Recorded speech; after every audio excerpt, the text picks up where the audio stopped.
Hello and welcome to the Overland Journal podcast. I'm your host, Scott Brady. My co-host, Matt Scott, is driving around the mountains of Colorado, I believe, right now. So he'll be back with us in a couple weeks. But today I've got a good friend of mine, somebody that I've known for almost a decade. He is a certified safari guide, serial entrepreneur, a professional photographer, makes some of the most beautiful images that I've ever seen, extremely striking photographs, and a good friend, fellow G-Wagon lover. And we've traded we've traded cars back and forth a few times. Andy Biggs. Thank you, Andy, for being on the show today. Thanks for having me. Yeah, absolutely. Yeah, we've spent many hours talking the widest ranges of conversations, from philosophical to safaris in Africa. But what Andy specializes in is bespoke African travel. And that is where his primary focus is right now. But Andy, you also started Gura Gear, which is a camera bag company. You were involved with Tamarack. You've been a sponsored shooter for Phase 1. So we've got lots of interesting things to talk about today. But I think it would be fun to start off with, give us a little background on what shifted you from whatever point in your life that you were living the American dream, doing the day-to-day thing, to becoming an adventurer, to becoming the traveler that you are today. What was that shifting point for you? We're doing this without a campfire and a beer. You know? Right, yeah, that's a problem. For me, it actually was in my corporate consulting world, I used to travel. Yeah. And that gets addictive, and you get on a plane and you go somewhere and you experience, new people, new cuisine, just new things. And it's very addictive. It is. And then at some point I reached the end of that kind of corporate world, and I went on a 6-week long African safari. It was a 1-week Kilimanjaro trek. Then it was a safari for a few weeks. Then it was going to Zanzibar and sitting on the beaches for a week, walking through the narrow streets of Stone Town, Zanzibar, and then going over to Kenya and then spending more time in the bush. And it opened up like this huge world for me, because it wasn't just an experiential world. It was one that I could also use with a camera. Yeah. And so I had a camera with me, and that was the excuse. That's the reason to go somewhere. And then now you've got these memories on your memory card that you can take with you, and then you can sell prints, and it just kind of fuels the passion, and it keeps going and it keeps going and it keeps going. And what was that transition like? So you're a software consultant and you decide this isn't the life for me. We talked a little bit about this earlier today when we were having breakfast, but we talked about this idea of architecting a life, lifestyle is what's commonly referred to, but let's just call it what it is, which is really architecting a life that allows you to see the world and make a living. For those that are listening that would maybe have the same aspirations, what was that process like for you? What did you give up in order to make that transition? What do you think were some of the good decisions that you made along the way that helped facilitate that? Great questions. I think I'm going to start off by saying that a very uniquely North American way of living is driven by income. Yeah. And buying things. And I do admit that I love nice things and I do love earning well, but I also recognize that there's a balance. It's hard to find this balance to where you can provide for your family and you can save, but you can also live a life of adventure at the same time. And so how do you balance that out? And that's kind of that elusive goal, right? So that's been my goal is, how can I provide? How can I get that need for travel, that need for being outdoors? That's really what drives me. I love the African bush, but I also love the Rocky Mountains and other parts of the world. But I love smelling fresh air. I love being outdoors. There's something so healing about it, isn't it? It's like, there's the two biggest categories of poetry in the world is about love and nature, and for a reason. Yeah. Yeah. And so in 2002, I was wrapping up my time in that kind of what I consider to be that paycheck driven life, which is like every 2 weeks, twice a month, you get that hit that dopamine, like, oh, my direct deposit hit my account. Woo, awesome. Someone values me for my work. Yeah. But at the end of the day, you're still living for the weekends, right? You're still living for the weekends. And I was living out in the San Francisco Bay Area. And that was like the best place on earth to fuel that passion for the outdoors, because within a 2-hour drive, 3-hour drive, you can go a lot of places. Very interesting places. Yeah, you can go from the Sierra Nevada range. You can go from the ocean to the Sierra Nevada range. You can go from the desert. You can go to the redwood forests, the wine country. Yeah, beautiful. Everything, And so that taught me from a camera standpoint to be creative outdoors. And then it just kept going and it kept going. I don't know if I answered your question. Yeah, you did. So you were doing this consulting work and the software work, and you started to shoot images on the weekends, it sounds like. So, yeah. So those that are listening that want to make this transition into photography, obviously a decade later, almost 2 decades later from your example, it's a lot more difficult to be a professional photographer today. It's really difficult. Yeah. Yeah. So at the time though, what are the takeaways that you still think are relevant to today to helping people make that transition from paycheck to paycheck to being an entrepreneur, working on their own, maybe even traveling from the road? What were some of the things that you really learned as key steps that allowed you to do that? You're still running a business. Yeah. No matter what you do, even if you're just working for yourself, you are your business, and you have to think about everything that you do and all the activities you engage in as being a business, and you have to be professional about it. So you have to be a marketer. You have to be good at sales. Yeah. You have to do your bookkeeping and your accounting work, sure. Unfortunately. And you have to be able to provide that service or product that exceeds expectations. You have to do all of these things. Well, if we go way back into the 90s, when I got out of school, I had an accounting degree. So I have this kind of analytical side of my brain, which helps. And so everything I do in business is always driven around, does it affect the bottom line? Is that activity that I'm doing, is it worthwhile? Should I be doing that? And at some point, when you work for yourself, you never shut it off. So this whole idea of balance is really this goal. You're always reaching for it. Oh, I want more time off. What do you want time off from? From your job? Well, guess what? You signed up for that. Yeah. I do miss having a paycheck. I loved that. That was great because it was in some ways a sense of security, but it's a sense of false security. Especially like right now, we're sitting here in August 2020, and we're 5 months into a pandemic, and so many people have lost their jobs. I have no bookings for the safari world right now. And it just kind of exposes that we're all at risk. We're all at risk of some sort of interruption in our work lives. So who's better off? I don't know. I really don't know. But my recommendation for people who want to work for themselves, try to have, like I say, I'm a photographer, but the reality is I'm more compensated for guiding safaris and setting up custom safaris for people. My photography is that entree into that world. Like, come share it with me. Let me share it with you. And I'm going to share my knowledge with you that I've accumulated over 20 years in the safari world. But the photography is really kind of a small component of income for me. Although the people that I've talked to that have worked with you in that regard, there's been a couple things that they've highlighted that they see as your strengths. And one of those is that you're so personable and you're so easy to spend time with in the field, and that you're a good teacher. So when people they're spending $30,000 to go on a safari, and they just not always that. Sometimes it's 6 or 8. Yeah, sure. And they've spent nearly that much on camera gear, right?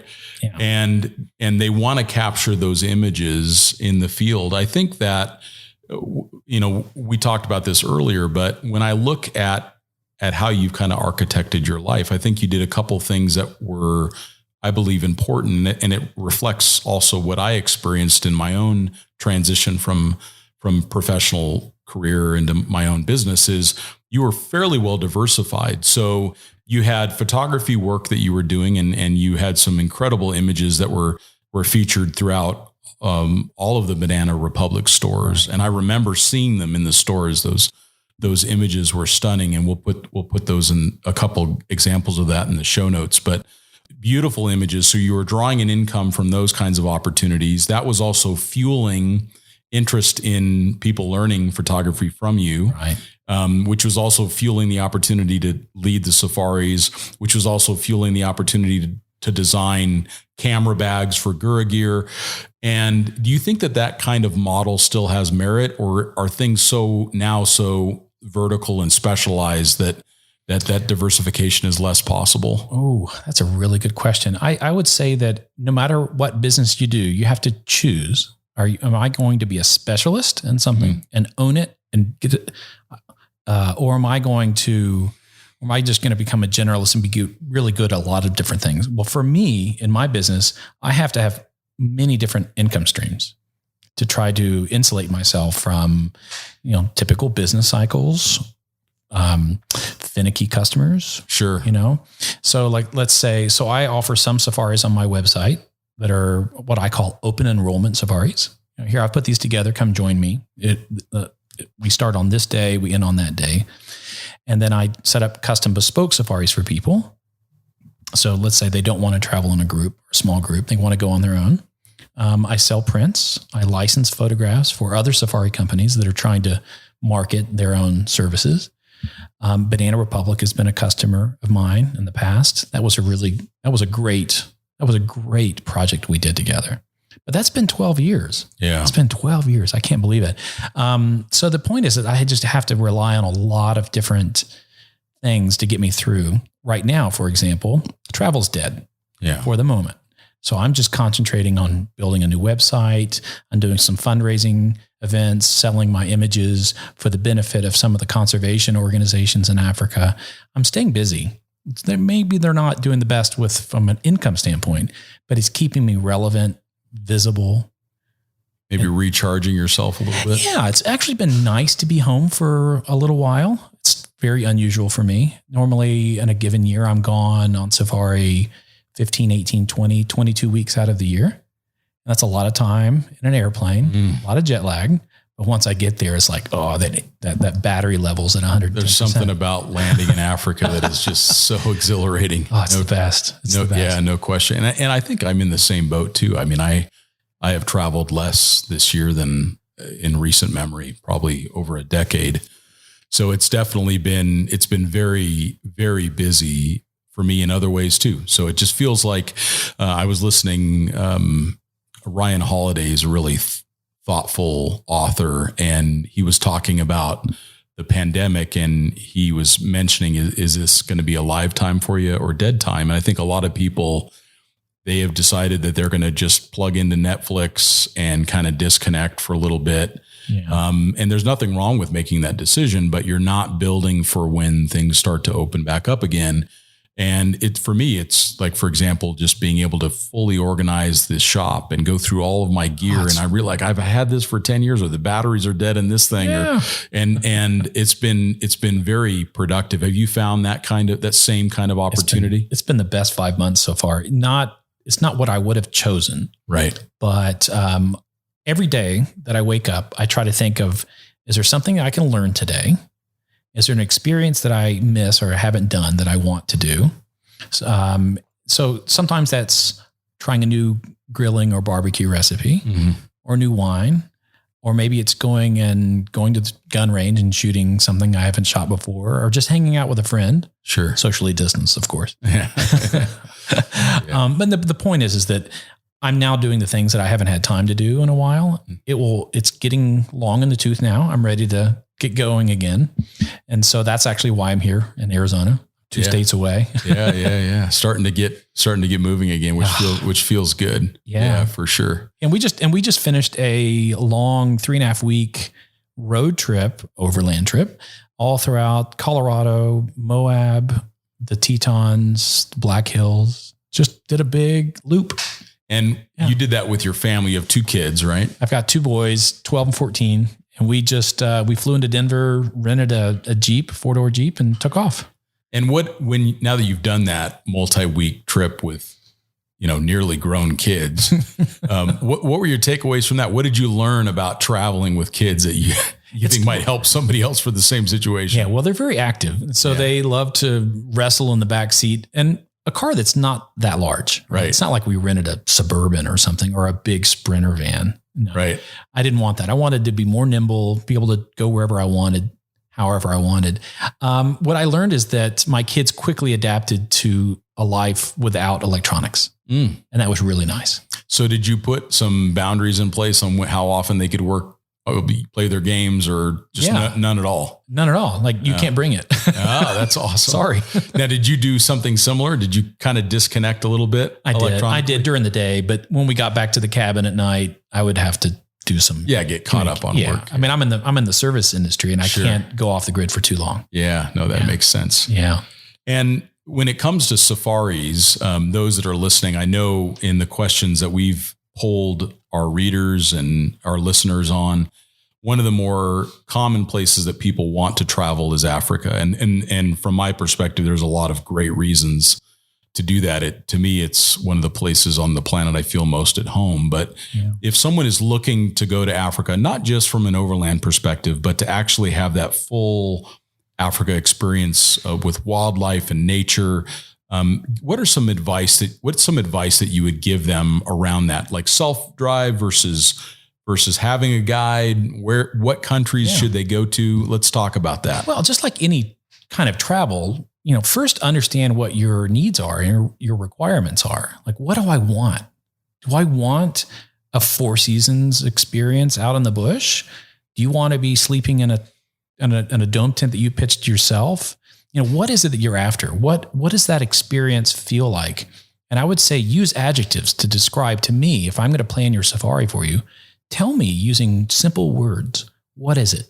Yeah. What is it that you want? And then also you have to develop a budget. What is it that you're willing to spend for it? Because I'm going to warn people in advance that once you go to Africa once, it's not your last time. It's not. So my customers tell me that once they've traveled Africa, they've already done the Western Europe and they've done Asia and they've done South America and they've done other travels. But once they get to Africa, it's in its own bucket. Yeah. There's Africa and everything else.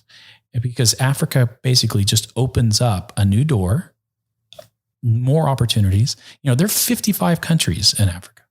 55 countries. That's quite a bit. Huge continent. Yeah, huge continent. In the safari world, my world, that's only about 10 of them. Okay. And there's so much to see just in those 10 that I work in. Namibia, Botswana, South Africa, Zambia, Zimbabwe, Tanzania, Kenya, Uganda, Rwanda, Ethiopia. There's a lot going on. Yeah. There's a lot going on. So understand what your requirements are. What do you want? And maybe start accumulating photographs of camps, of safari experiences, because there's a big difference between every style of safari.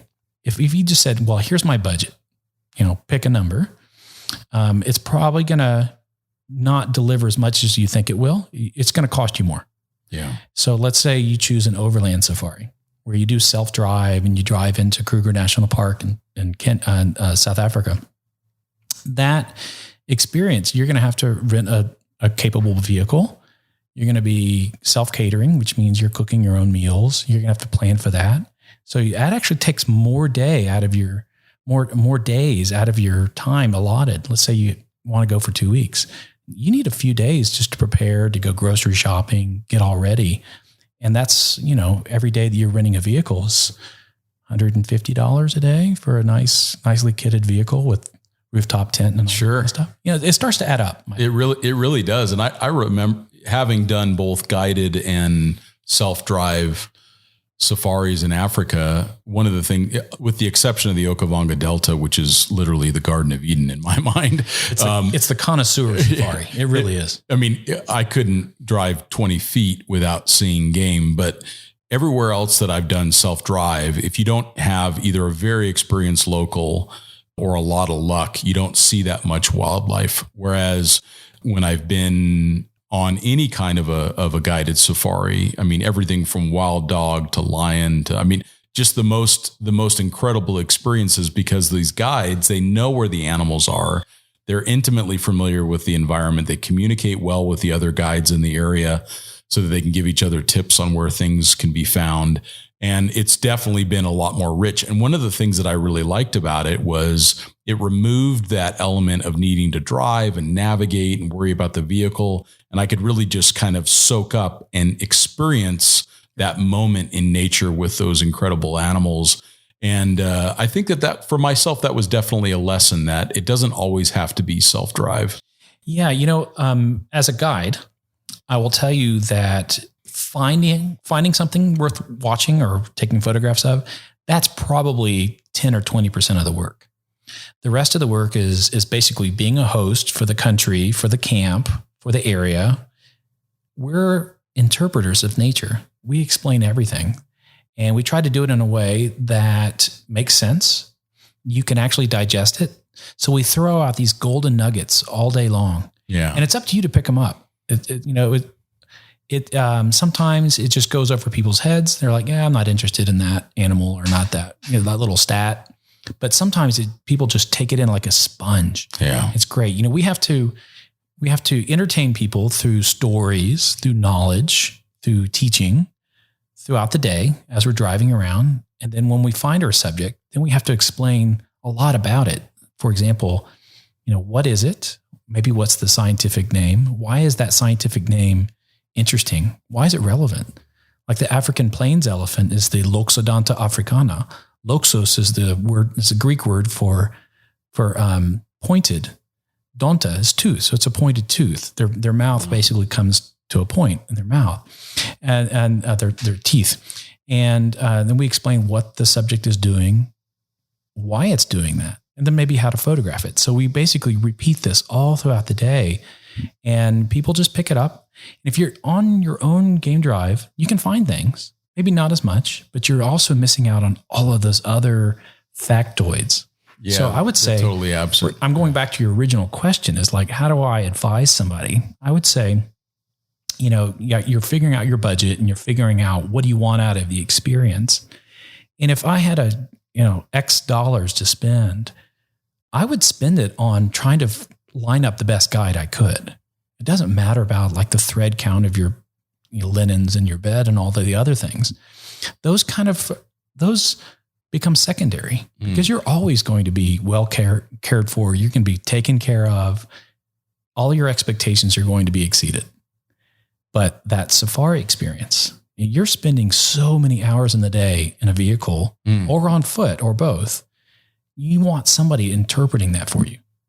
And I've heard that too. A couple of people that I've talked to about their African safari experience, the ones that lit up the most were the ones that either did the guiding on foot or on horseback. Now, paint that picture. What makes, to me, being on foot feels like I moved down the food chain, which is probably what makes it more exciting. Yeah. But talk a little bit about on foot and on horseback. So on foot, the goal always as a safari guide is to keep people safe, right?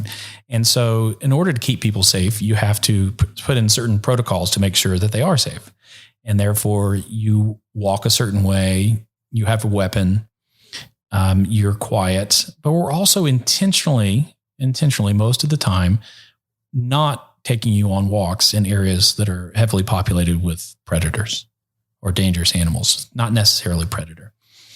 So it's like a Cape buffalo, for example. Cape buffalo, elephant, hippo out of the water, extremely dangerous.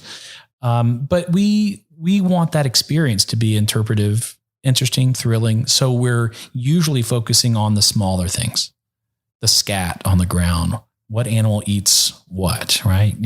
We get into discussions around the difference between grazers and browsers. Mammals that eat grass versus leaves, right? Sure. And so we start peeling away and telling stories about like specific trees and the ecosystems around those trees. And that's usually what you don't talk about when you're driving in a vehicle because everybody's big cat focused. So we try to do the other things while we're on foot.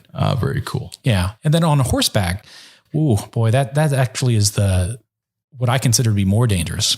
Because now First of all, it's a horse, which is Well, you're riding an animal, right? That might respond differently than your expectations given a situation. Sure. I've been bucked off plenty of horses. Yeah. It's actually not my favorite style. Because a lot of people arrive with their own differing experiences with horses. Oh, sure. You know, the difference between someone who knows how to ride English and the person who knows how to ride Western. Well, that's a pretty big gap right there. Yeah. Right. Especially if you show up and it's the wrong saddle. Oh, yeah, that can happen. Yeah. Yeah. Yeah. So I'm usually not doing that.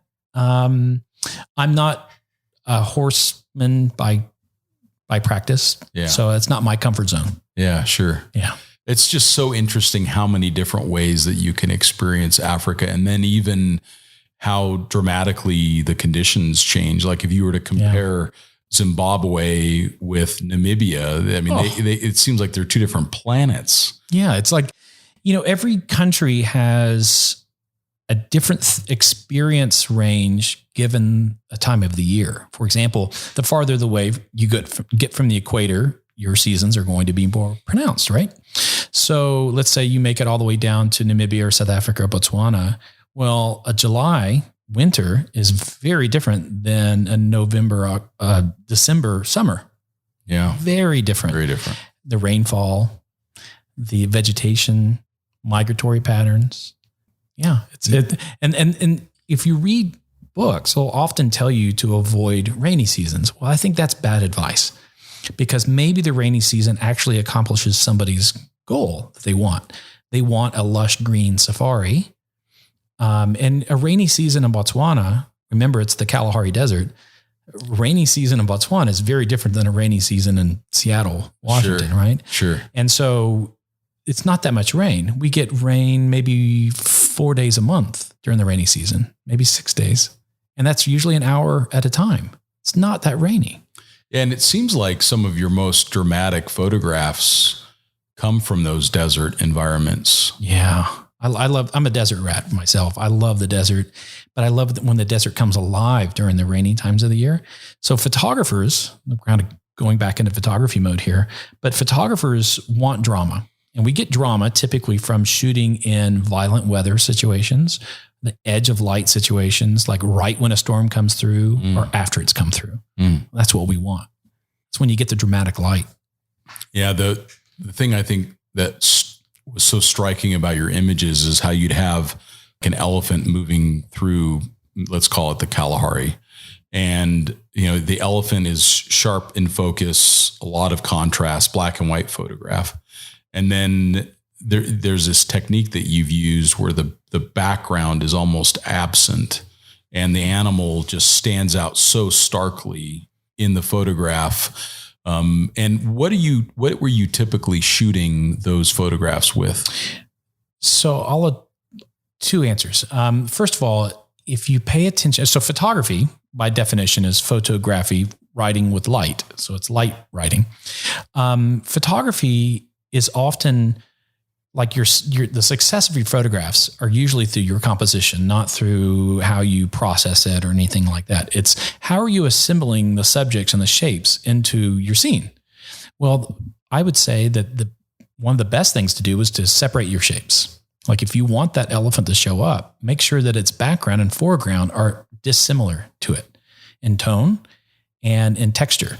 So look for backgrounds that are really far away. So if you use any lens, it doesn't even matter what f-stop you're using. It's going to be blurry. Yeah. Right. So the closer vegetation or a background is to your subject, the sharper it's going to be, no matter what your f-stop is. So I would say composition is like the primary driver in all successful photographs, especially black and white ones, because you don't have that color. The color information is not there. Right. Now you're relying all on shapes. Yeah. And those images were just, I can see why Banana Republic chose those. You know, thank you. It's interesting. When I was in their ad agency's offices in New York and we were going through my portfolio of photographs, I noticed what they were looking at and moving towards. And they were moving towards non-aggressive photographs, non-aggressive subjects. So they were not choosing big cats typically. They were moving towards peaceful, harmonious, uplifting, hopeful, heroic looking photographs. And here I'm using some adjectives to describe them, but they were moving towards zebras, giraffes, elephants. Yeah. They were not moving towards aggressive lions that were yawning or roaring. And it was really helpful for me because it's helped me over the last basically 18 years since I started this business. It's helped me arrive at a portfolio of photographs that are always consistent because I use these adjectives. Yeah. This timeless, remote, hopeful, uplifting, heroic approach to photography. And how do I get that? Right. So often photographers are sometimes focusing on the wrong thing. Pardon the pun. They're focusing on the things like, what subject am I photographing? Well, don't think about the subject. Think about the adjectives that you want the subject to be portraying. And if it doesn't exhibit that, don't take the photograph. Point the lens somewhere else. I'm looking for photographs, and it doesn't matter if I'm in Africa, Iceland, the Galapagos Islands. It just doesn't matter. I'm always looking for those same kind of curated adjectives all the time. And I wrote about this in an article a couple of years ago in the journal.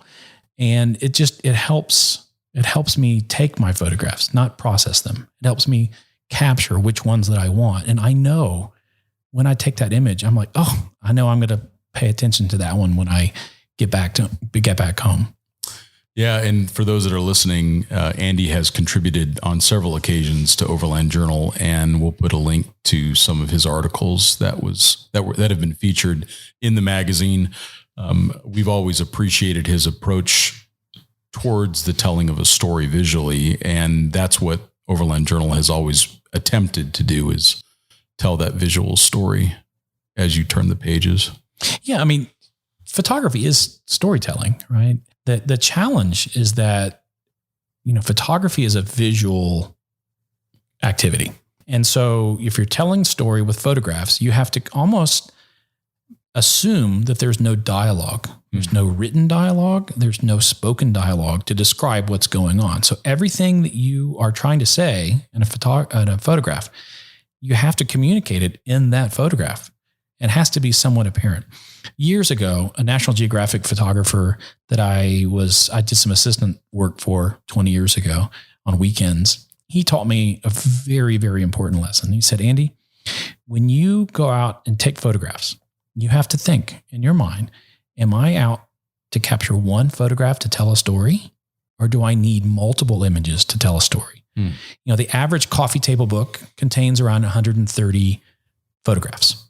And so somebody like Franz Lanting, who's one of my friends and heroes, he uses every page to tell a story.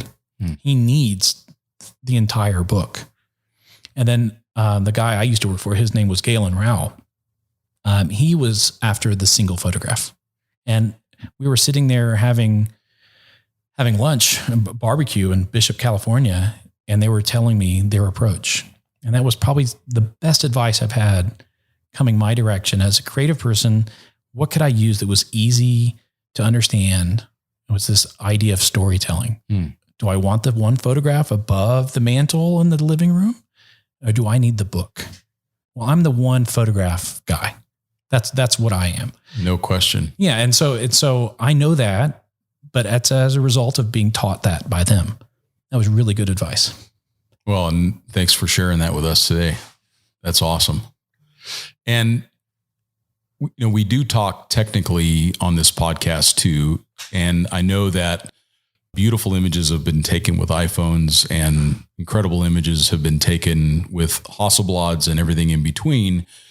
Give some insights, some basic equipment advice. If someone's going to go do their African safari of a lifetime, which, as you said, will end up being the first of many, if not the only first of many.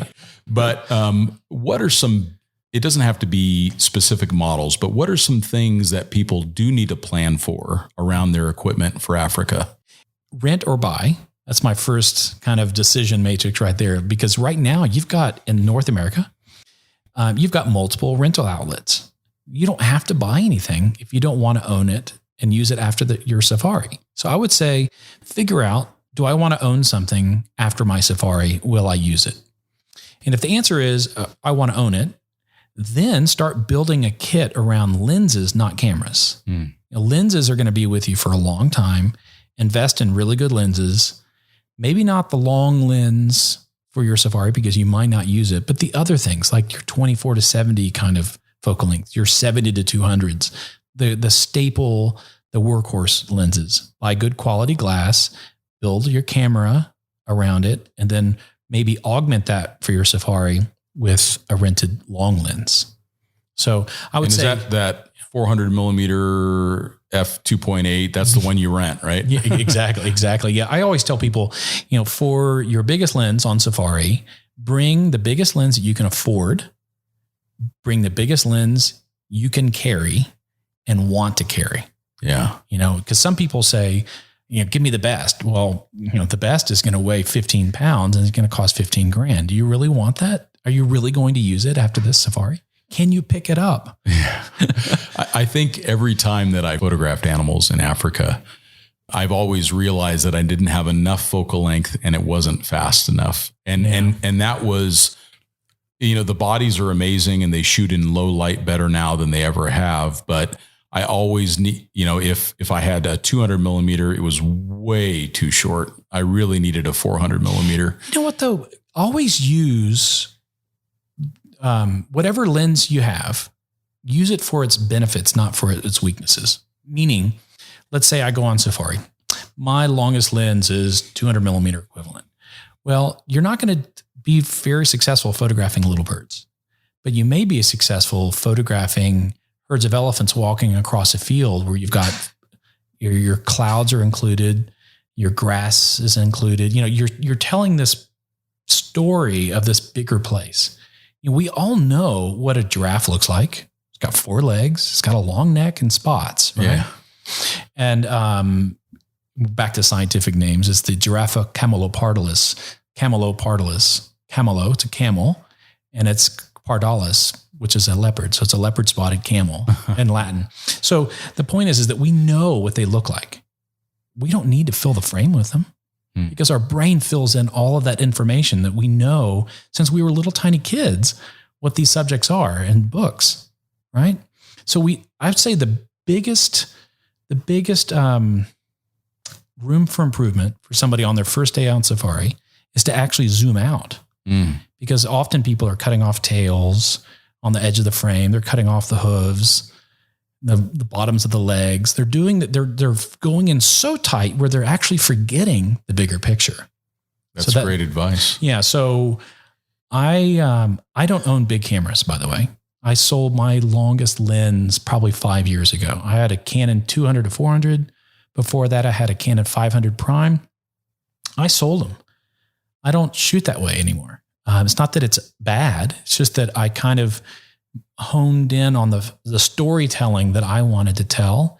So I use high megapixel phase 1 cameras and Canon 35 millimeter gear. But my intended goal is a really, really big print on the wall, which means that my subject can be pretty small in the frame. Right. By the time I print it big, the subject is decent in size, right? That's my way of telling a story. I would have a very difficult time showing my photographs in a book where maybe an image is 3 by 5 inches. That makes sense because you're taking advantage of all of that data.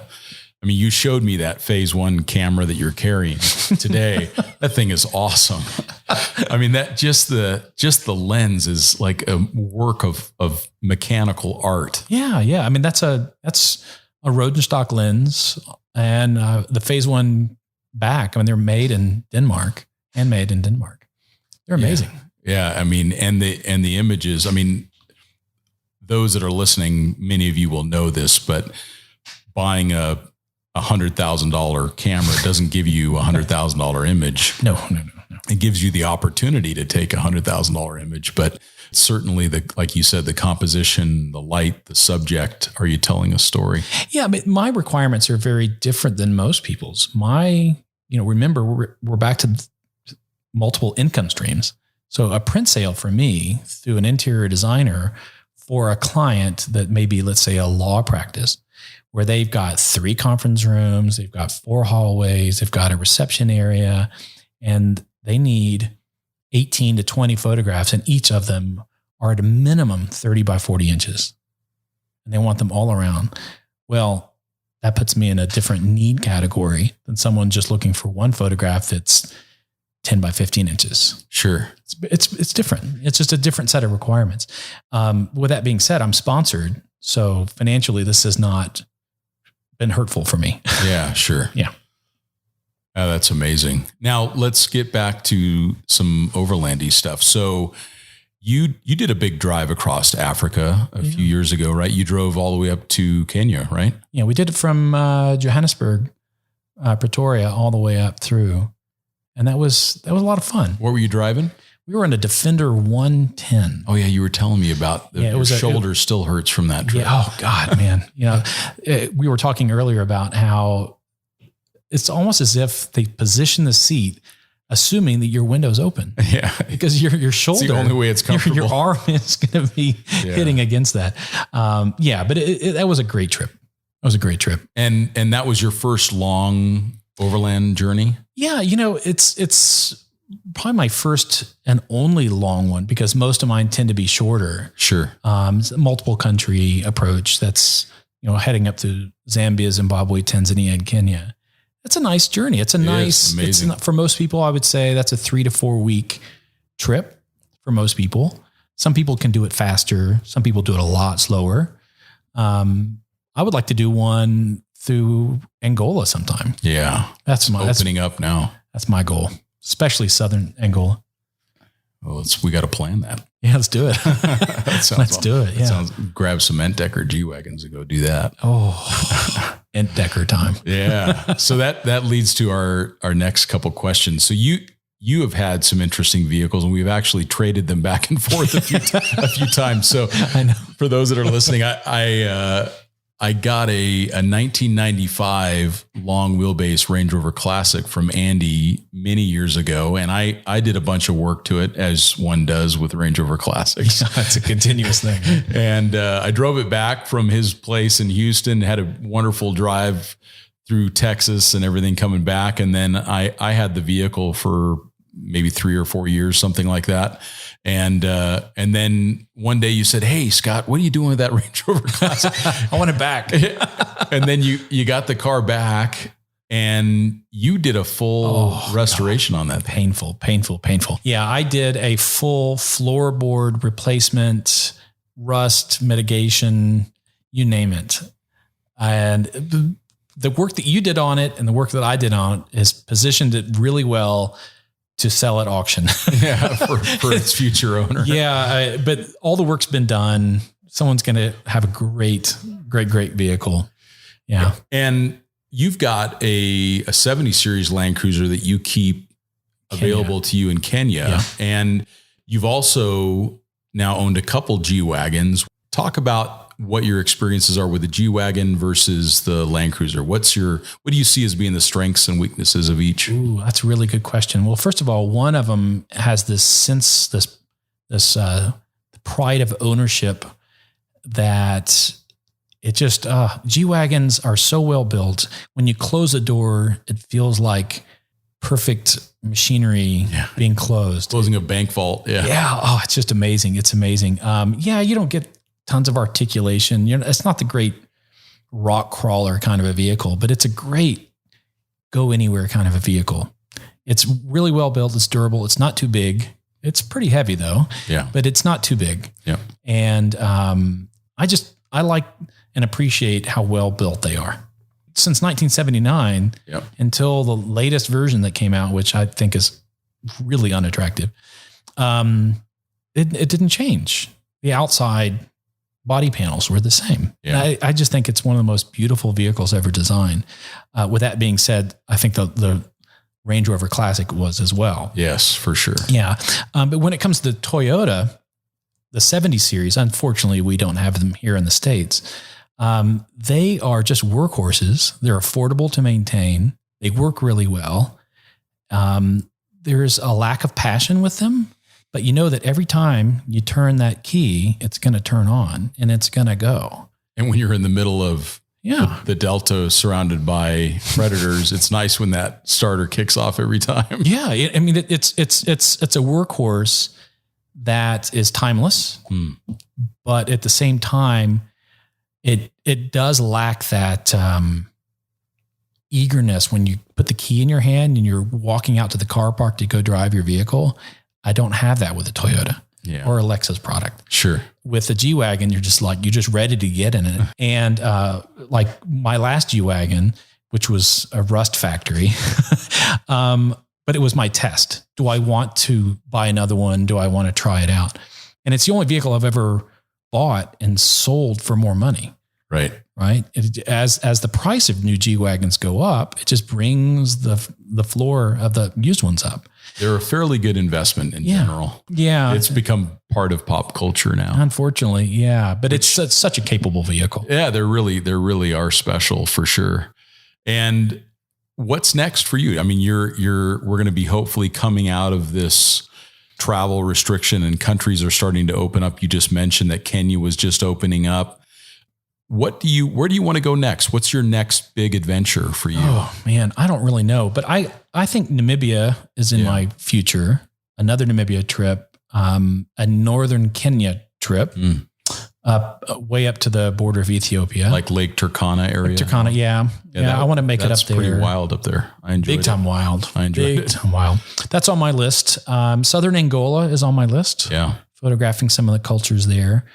And but that's a long-term, they're kind of long-term things. Sure. And the next 6 to 12 months, it's returning back to safari planning, maybe some more North American travel, because that's available to us right now.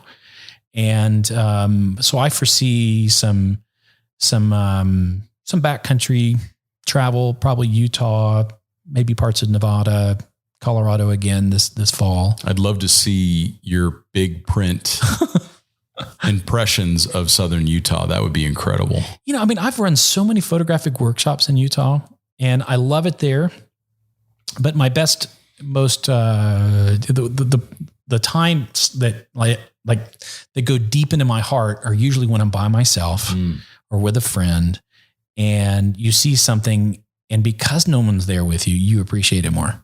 Yeah. Right. And so we'll see where I'll go. But that's exciting though. Yeah. What about you? I'm turning it around. I mean, for me, it's definitely getting back to Africa and do it on a motorcycle. So right now I'm clearing out the things in my life that I can to make it easier for me to travel and also work. So it's the next step will be deciding what motorcycle to buy and then getting it ready to cross Africa. So that's going to be, hopefully I'll have that done by the time all this stuff lifts. There's no reason not to take advantage of this downtime to prep a motorcycle to ship. But do you want to do one long trip or do you want to do it in segments? It'll need to be in segments. I find that about 6 weeks at a time works really well for me, where I can still stay engaged in the business and support my staff as necessary and support the business as necessary. And then, so I'll probably travel for about 6 weeks and then come back for a couple months and then go and travel for another 6 weeks. So I think it would be 3 6-week segments across Africa. Yeah. That sounds like a lot of fun. Yeah. I'm really excited about it. I've been wanting to do it for years and I've been putting it off and I don't even know why. There's no reason that comes to mind other than I think I've also enjoyed doing some different things for a little while, but now I'm really excited about getting back on a motorcycle and heading out into the big unknown. Do you want this to be a solo trip though? If it needs to be, it will be. There's a couple friends that I've invited to come along and they've all expressed interest. And I think the best way for me to position it with them is, this is when I'm leaving. I would love for you to come. I'm leaving on this date. If you can be there, that's great. That way they don't feel any obligation to go. They can choose even at the last minute. Even the motorcycle could be in the airport in Johannesburg and they decide not to go. I just don't want to put anybody under that pressure because Africa it's a big endeavor. It's also, there's a lot of risk involved. There's a lot of constantly shifting political dynamics and even environmental dynamics within the continent. So these are open invitations to a couple folks, and hopefully they come. And if not, it's also totally okay. I'll just do it on my own. Yeah. I mean, there's some places that I think that mode of travel might be more challenging than others. Yeah. You know, for given times of the year, like a rainy time that for a country that has a lot of mud. Yeah. It could be a little uncomfortable. It'll be really difficult on a bike, and it does need to be timed around that. Yeah. The motorcycles, especially the bigger bikes, when you get into that real thick clay mud, very, very difficult to ride a big bike in those conditions. I experienced some of that in the equatorial regions of South America. But every time that I travel on a motorcycle by myself, it is very transformative. I don't typically travel alone. So when I do, you spend a lot of time thinking about life. And I think that's really positive. I'm laughing because so many books have been written by people that have ridden solo on a motorcycle. I think it's really healthy to do that. I don't think it's healthy to do it all the time. I think, at least for myself, I enjoy experiencing the world and adventure with others. But I also have found that anytime that I've traveled alone, especially for long stretches of time, like riding back from Lima, Peru, all the way back to Colombia by myself, I learned a lot about myself, and I learned a lot about how I wanted my life to be. So I think that those solo times are also really transformative. That quiet time in a helmet, just thinking about life, is good. Well, if you want someone with four wheels, let me know. Well, there's no reason we shouldn't connect along the way. That would certainly make a lot of sense. That would be awesome. Well, Andy, thank you so much for your time today. I really appreciate all of your insights. I've enjoyed our friendship through the years.